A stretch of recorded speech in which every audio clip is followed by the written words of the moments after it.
3-4 بندوں کو سزا دی جو مسلمان تھے. منافقین کے بارے میں فرمایا کہ تمہارا معاملہ اللہ کے ساتھ، تمہیں میں دنیا میں نہیں سزا دوں گا. تو یہ منافقین کے ساتھ اس حدیث کو نہیں جوڑا جا سکتا کہ یہ حدیث صرف منافقین کے لیے ہے، یہ نہیں جوڑا جا سکتا کیونکہ نبی صلی اللہ علیہ وسلم منافقین کو دنیا میں چھوڑتے جاتے تھے. بعض نے اس کا یہ جواب دیا ہے کہ یہ اس علاقے کے ساتھ خاص ہے کہ جس علاقے کے لوگ سارے کے سارے نماز پڑھنا چھوڑ دیں. یہ بات بھی غلط ہے کہ سارے کے سارے اگر وہ نماز با جماعت پڑھنا چھوڑ جائیں. یہ اگر ان علاقے والوں کے ساتھ خاص ہوتا تو نبی صلی اللہ علیہ وسلم یہ کیوں کہہ رہے ہیں کہ مدینے کے اندر میں ان لوگوں کے گھروں کو جلا دوں جو نماز کو نہیں آتے، حالانکہ مدینے میں نماز تو ہوتی تھی. اور اسی طرح یہ بات بھی غلط ہے، بعض نے کہا ہے کہ اس حدیث کا مطلب یہ ہے کہ یہ بے نماز لوگوں کے لیے ہے، حالانکہ ایک روایت کی وضاحت ہے. آپ صلی اللہ علیہ وسلم نے فرمایا میں ان کے گھروں کو جلا دوں جو گھروں میں نماز پڑھتے ہیں اور مسجد میں نہیں آتے. یہ لفظ ہے ایک روایت کے اندر.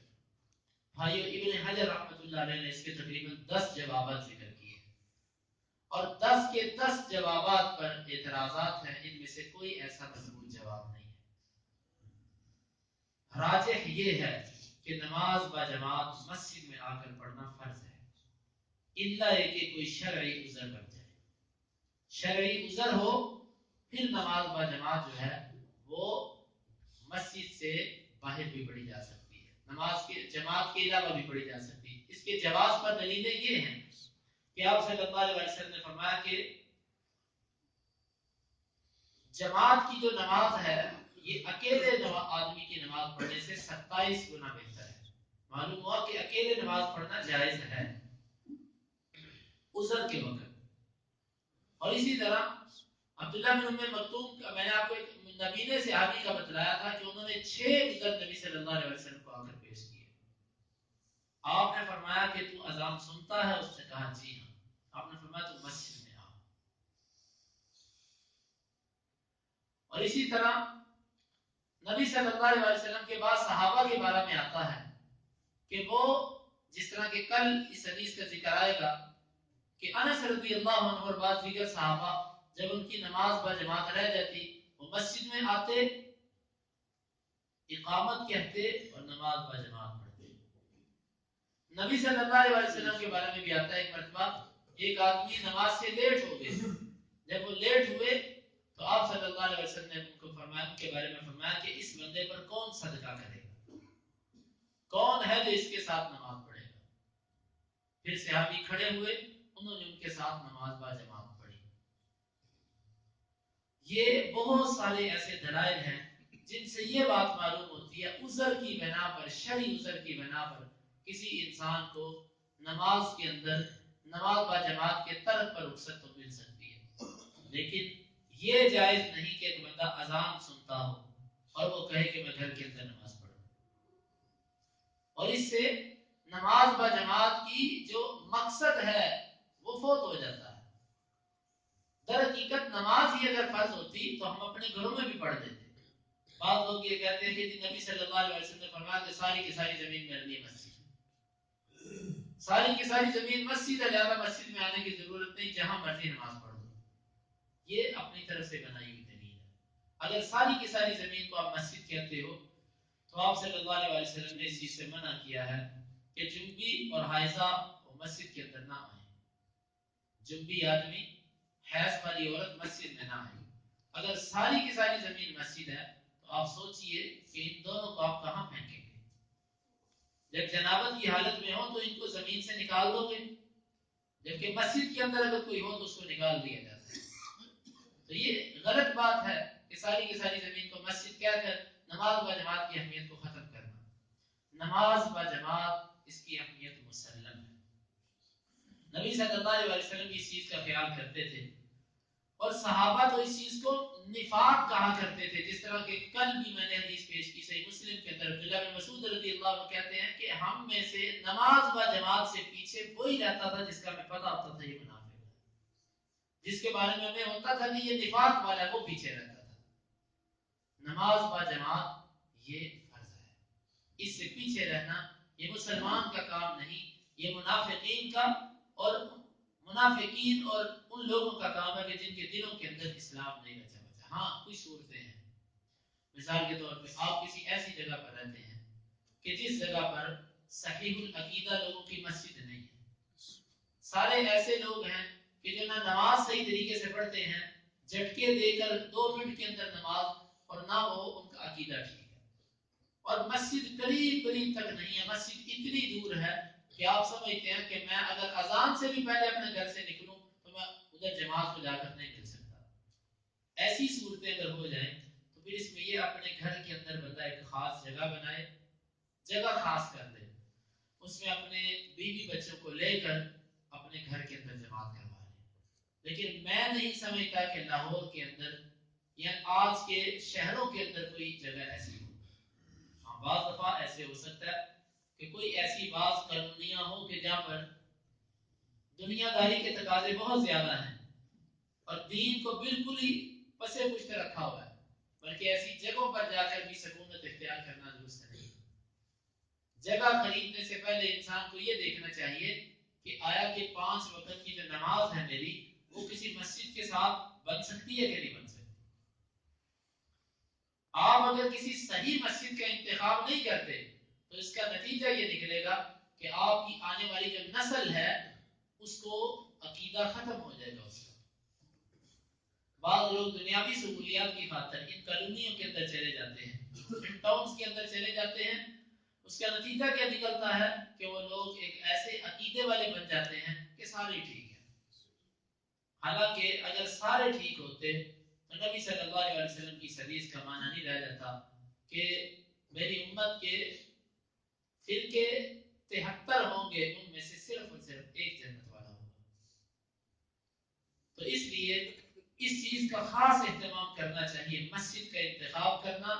اگر مسجد قریب نہیں، اس صورت میں گھر میں پڑھی جا سکتی ہے، یا کوئی بندہ بیمار ہے وہ مسجد چل کے نہیں آ سکتا، یہ صورت ہے گھر میں نماز پڑھنے کی۔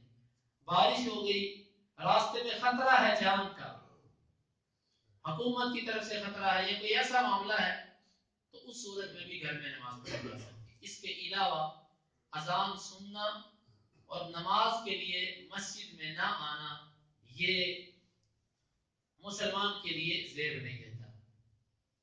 سعید بن مسیب رحمہ اللہ کے بارے میں غالباً آتا ہے کہ ایک مرتبہ حاکم وقت کے ساتھ ان کا کوئی معاملہ الجھ گیا، واللہ عالم یہ سعید بن مسیب یا سعید بن جبیر ہیں، ان دونوں میں سے ایک ہے۔ تو یہ جب ان کا معاملہ الجھ گیا تو ان کو کسی نے کہا، حکومت بادشاہ نے آرڈر جاری کیا کہ اس کو پکڑ کے میرے پاس لاؤ۔ دوستوں نے مشورہ دیا کہ آپ حج کے لیے چلے جاؤ، عمرے کے لیے چلے جاؤ۔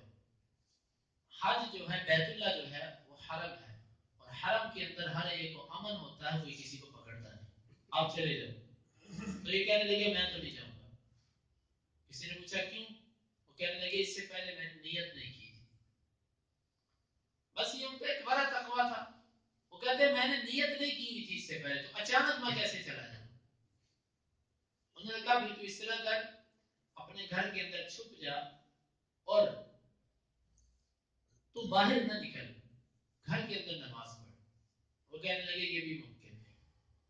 وہ کہنے لگے کیسے؟ تو وہ آگے سے کہنے لگے کہ جب میں سنوں گا اذان سنوں گا تو میرے اوپر تو لازم ہے کہ میں مسجد کے اندر جاؤں۔ تو یہ کیسے ہو سکتا ہے کہ میں حی علی الصلاۃ حی علی الفلاح سنوں اور پھر اس کے بعد اپنے گھر میں نماز پڑھوں؟ بھائیو آپ اس کا اندازہ اس بات سے بھی لگائیے کہ نبی صلی اللہ علیہ وسلم جب بیمار ہیں، آپ کی بیماری کی کیفیت یہ ہے کہ آپ خود چل نہیں سکتے، آپ صلی اللہ علیہ وسلم کو 2 صحابہ کے کندھوں پر آپ کے ہاتھ اور بازو رکھوا کر آپ کو گھسیٹ کر مسجد کی طرف لایا جا رہا تھا۔ کمزوری کی کیفیت یہ تھی کہ آپ کے پاؤں زمین پر رگڑتے چلے آ رہے تھے، اور آپ کے پاؤں کا آپ کے گھر سے نکلنے کے بعد صف میں آنے تک زمین پر گھسٹنے کی وجہ سے آپ کے پاؤں سے گھسٹنے کی وجہ سے نشان پڑے ہوئے تھے۔ یہ نبی صلی اللہ علیہ وسلم نے اپنی اتنی بیماری کے اندر بھی کیا درس دیا کہ جب تک بندہ مسجد کے اندر جا سکتا ہے وہ جا کر نماز پڑھے۔ اس لیے بھائی گھروں کے اندر نماز پڑھنا عورتوں کا کام ہے، مردوں کا کام یہ ہے وہ مسجد کے اندر آ کر نماز پڑھے. اور اس سے بڑا معاملہ کہ ہم میں سے ہر بندہ خود مسجد میں آ جاتا ہے، اپنے بھائیوں کو اپنے بچوں کو وہ ویسے کا ویسے سویا رہنے دیتا ہے. کوئی نہیں بچہ پڑھ لے گا، کوئی نہیں اٹھ کے پڑھ لے گا.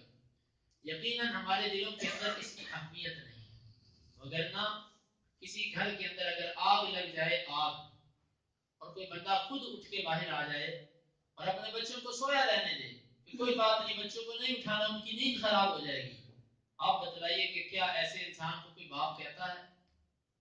ہر کوئی کہے گا کہ یہ تو باپ نہیں ہے کہ جس کو بچوں کی فکر ہی نہیں. بھائیو، یہ آگ ہے، آگ بے نمازی. مسجد کی طرف نہ آنا یہ آگ ہے. گویا کہ آپ اپنے بچوں کو آگ میں سویا ہوا چھوڑ کے آ گئے. آپ نے اس چیز کی پرواہ نہیں کی. اپنے بچوں کو ساتھ لے کر آئیں، ان کو مسجد کی راہ دکھلائیں، اور صحیح العقیدہ جو مسجد ہے اس مسجد کا لوگوں کو رستہ دکھائیے. یہ انسان کو ایسا نہیں ہونا چاہیے کہ یہ بھی ٹھیک، یہ بھی ٹھیک اور یہ بھی ٹھیک. تحقیق کرو، حق کو تلاش کرو، جو عقیدہ قرآن و حدیث کے مطابق ہے اس کو اختیار کرو. اس طریقے سے نجات نہیں ہونے والی کہ جہاں مرضی جا کر بندہ کر لے، جہاں مرضی جا کر نماز پڑھ لے. ٹھیک ہے، ہماری اس گفتگو کا یہ مقصد نہیں ہے کہ جن کا ہمارے ساتھ فقہی اختلاف ہے وہ اہل سنت سے خارج ہیں. ہم ان کو خارج نہیں کہتے، نہ ہم ان کو غیر مسلم کہتے ہیں. ہم ان کو مسلمان سمجھتے ہیں، اپنا بھائی کہتے ہیں. لیکن یہ ہمارے اوپر لازم ہے کہ ہم تائید اس کی کریں، ہم تقویت اس کو پہنچائیں، معاملت اس کی کریں کہ جس کا عقیدہ من مان قرآن و حدیث کے مطابق ہے. یہ مطلب نہیں ہے کہ ہم جس کا عقیدہ خراب ہو اس کو بھی یہ کہہ کر اس کے ساتھ مل جائے چلو مسلمان تو ہے، مسلمان تو ہے نا. جان بوجھ کر دیکھو، دین کے معاملے میں یہ معیار نہیں ہونا چاہیے. دنیا کے معاملے میں ہمیں پتا ہونا کہ اس کی چیز سب سے ایک نمبر ہے، اور اس کی اس کے بعد، اور اس کی اس کے بعد، اور اس کی اس کے بعد. آپ دیکھو گے کہ ہر سمجھدار اور شعور رکھنے والا بندہ ایک نمبر دکان پہ جا کر خریداری کرے گا. یہ چیز تو ایک نمبر ملے گا. ہمارے کچھ بھائی، ان سے ہمارا فقہی اختلاف ہے. اس سے بڑھ کر اس فقہی اختلاف کی وجہ سے وہ دائرہ اسلام سے نہیں نکلے. فقہی اختلاف کی وجہ سے وہ اہل سنہ میں بھی آتے ہیں، وہ اہل سنہ سے خارج نہیں ہوئے. لیکن اس کا یہ مطلب نہیں کہ ہم اب ان کے ساتھ گل مل کر ان جیسے ہو جائیں اور ان کو ٹھیک کہنا شروع کر دیں اور ان کے ساتھ اپنے معاملات شروع کر دیں. نہیں، معاملات اس کے ساتھ کرنے ہیں. اپنا عبادت کا سلسلہ، اپنے دیگر معاملات ان لوگوں کے ساتھ کرنے ہیں کہ جن کا عقیدہ بالکل پرفیکٹ اور قرآن اور حدیث کے بالکل مطابق ہے. تو اس لیے اپنے بچوں کو ایسی مساجد کی راہ دکھلائیے کہ جو صحیح العقیدہ مساجد ہے، جہاں سے ان کو درس ملے گا. آپ کی وگرنہ آپ اس کی طرف اگر توجہ نہیں دیں گے تو آنے والے وقت میں آپ کی نسلیں ان کو بھی ٹھیک کہیں گی جو صحابہ کو مسلمان نہیں سمجھتے. آنے والے وقت میں آپ کی نسلیں ان کو بھی ٹھیک کہیں گی جو مرزا قادیانی کو اپنا نبی اور ایک مجدد تسلیم کرتے ہیں. اپنی نسلوں پر اس چیز پر محنت کیجیے، ان کو صحیح عقیدہ والی راہ پر چھوڑ کر جائیے. اگر آپ ان کو کسی اندھیرے میں چھوڑ جاتے ہیں، کبھی آپ نے ان کو اس چیز پر تلقین نہیں کی، کبھی آپ نے ان کو بازو پکڑ کے صحیح مسجد کا رستہ نہیں دکھایا، تو ان بچوں کے بگڑنے میں آپ کا سب سے بڑا ہاتھ ہے. اللہ رب العزت سے دعا ہے کہ اللہ تعالی ہمیں کتاب و سنت کے مطابق زندگی گزارنے کی توفیق عطا فرمائے، اور اللہ تعالی ہمیں اپنی اولاد کو، ان سب کو دین کے رستے پر صحیح العقیدہ لوگوں کا ساتھ چلانے کی توفیق عطا فرمائے. یہ نبی صلی اللہ علیہ وسلم نے فرمایا تھا کہ میں ان کے گھروں کو جلا دوں. پھر آپ نے جلایا اس لیے نہیں کہ ان گھروں کے اندر بچے تھے اور عورتیں تھیں کہ جن کے اوپر مسجد میں آ کر نماز پڑھنا فرض نہیں. اور آپ نے حسن بصری رحمہ اللہ کا یہ مقولہ بھی سنا. وہ کہتے ہیں کہ اگر بچہ جس پر نماز فرض ہو چکی ہے اس کی ماں شفقت کی وجہ سے اگر اس کو روکے بھی تو مسجد نہیں جانا، تو اس میں ماں کی وہ بات نہ مانے، مسجد میں آ کر نماز پڑھے. تو بہت سارے اور بھی دلائل ہیں. علماء میں سے امام احمد بن حنبل رحمہ اللہ اور امام عطا بن نبی رباح جو امام ابو حنیفہ کے استاد ہیں، اور اسی طرح حسن بصری اور امام ابو ثور، امام ابن المنذر، امام ابن خزیمہ، امام ابن حبان اور محدثین شافعیہ، بعض محدثین شافعیہ اور بہت سارے علماء کا یہ موقف ہے کہ نماز با جماعت مسجد کے اندر آ کر پڑھنا فرض ہے. یہ مسئلہ ایسے ہی ہے کسی شرعی عذر کی بنا پر اس کو ترک کیا جا سکتا ہے، بغیر عذر شرعی عذر دکانداری کوئی عذر نہیں۔ ہمارے ہاں یہ بھی ایک رواج ہے کہ دکان کو بند نہیں کیا جاتا، یہ کہا جاتا ہے پہلے میں اس مسجد میں نماز پڑھاتا ہوں پھر تو اس مسجد میں نماز پڑھانا، یا اس طرح کر دیتے ہیں پہلے میں پڑھاتا ہوں پھر جا کے تو اکیلے پڑھاتا ہوں۔ بھائیو یہ دنیا کی ہوس اور لالچ ہے، لالچ۔ نماز کے وقت پہ دکان بند ہونی چاہیے، اس کے اندر آپ کی بھی عافیت ہے اور اس کے اندر آپ کی دعوت بھی ہے۔ جب آپ کی دکان نماز کے وقت بند ہوگی تو آپ کے کسٹمرز کو یہ ایک سبق ملے گا کہ نماز کا وقت ہے، ان کو بھی ایک سوچ پیدا ہوگی۔ جب آپ نماز کے وقت میں بھی آپ کا کاروبار چلتا رہتا ہے تو واللہ یہ مسلمانی کے لائق نہیں کہ ایک بندے کا کاروبار نماز کے وقت بھی چلتا رہے اور وقت ملا بعد میں جا کر پڑھ لی، نہ ملا تو ملا کر پڑھ لی۔ یہ صرف اور صرف حرص اور لالچ ہے۔ اللہ رب العزت ایسے لالچ سے ہمیں محفوظ رکھے۔ یہ عقیدے کی کمزوری اور تقدیر پر ایمان نہ ہونے کا نتیجہ ہے۔ اللہ تعالیٰ نے فرمایا کہ جب بچہ 4 ماہ کا ہوتا ہے تو اس کا رزق لکھ دیا جاتا ہے، اس کو اتنا رزق ملے گا۔ جو آپ کا گاہک ہے وہ آپ کو ہی ملے گا، وہ کہیں نہیں جانے والا۔ اس لیے عزم اور یقین کے ساتھ اگر آپ تاجر ہو، خود مختار ہو، تو اپنی دکان کو اذان کے وقت بند کرو۔ اگر آپ ملازم ہو تو آپ چھٹی لو۔ آپ کو چھٹی نہیں ملتی، اللہ کی قسم کھا کے کہتا ہوں ایسی ملازمت اللہ کے یہاں عذر نہیں بنے گی۔ آپ اللہ کو جا کر یہ نہیں کہہ سکتے یا اللہ میں ملازم تھا۔ اللہ رب العزت نے اس علاقے سے ہجرت کا حکم دیا جس علاقے کے اندر دین پر عمل کرنا مشکل ہو جائے اور جس ملازمت کی وجہ سے نماز پڑھنا مشکل ہو جائے، جماعت کی مسجد کی طرف جانا ناممکن ہو جائے جس ملازمت کی وجہ سے، وہ ملازمت ٹھیک کیسے ہو سکتی ہے؟ ملازمت ٹھیک نہیں ہے۔ آپ اللہ کے لیے اگر کوئی چیز چھوڑتے ہیں، من ترک شیئا للہ عوضہ اللہ خیرا منہ، اگر آپ اللہ کے لیے کسی ایک چیز کو چھوڑتے ہیں اللہ آپ کو اس سے بہتر چیز دے گا۔ اللہ پر یقین کیجئے۔ اس لیے بھائیو اپنے عقیدے کے اندر پختگی، اپنے عمل کے اندر مضبوطی لے کر آئیے۔ نماز با جماعت کا معاملہ بڑا اہم ہے، یہ کوئی اختیاری معاملہ نہیں، یہ کوئی رخصت والا معاملہ نہیں، یہ فرض ہے۔ اللہ تعالی ہمیں اس فرض کو بخوبی ادا کرنے کی توفیق عطا فرمائے۔ اللهم انفعنا بما علمتنا وعلمنا ما ينفعنا وزدنا علما۔ اللهم اقسم لنا من خشيتك ما تحول به بيننا وبين معصيتك، ومن طاعتك ما تبلغنا به جنتك، ومن اليقين ما تهون به علينا مصائب الدنيا، متعنا اللهم بأسماعنا وأبصارنا وقواتنا أبدا ما أحييتنا، واجعله الوارث منا، واجعل ثأرنا على من ظلمنا، ولا تجعل مصيبتنا في ديننا، ولا تجعل الدنيا أكبر همنا ولا مبلغ علمنا، ولا تسلط علينا من لا يرحمنا